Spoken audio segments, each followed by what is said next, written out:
So, ang daming mga nagtatanong sa akin regarding the question, Sir, nakapag-file na ako, sir, pero parang hindi ako ready, parang hindi ako handa. Parang feeling ko sa board exam, babagsak talaga ako. So, dinidiretsahan ko na sila.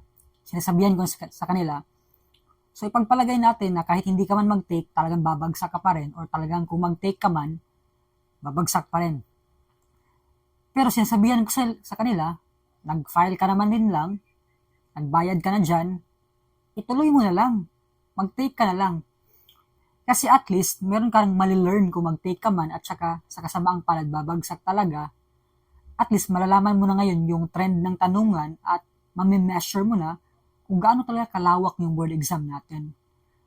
Para sa susunod na taon, malaki na yung confidence mo sa sarili mo kasi alam mo na yung nandyan. So for example, hindi ka nag-take, natakot ka, walang mangyayari sa buhay. So, try, even if you're afraid. Do it even if when you are afraid. Try it. Wala namang mawawala sa atin. Kung para ba naman, hindi ka nagsubok, nagsisi ka pa.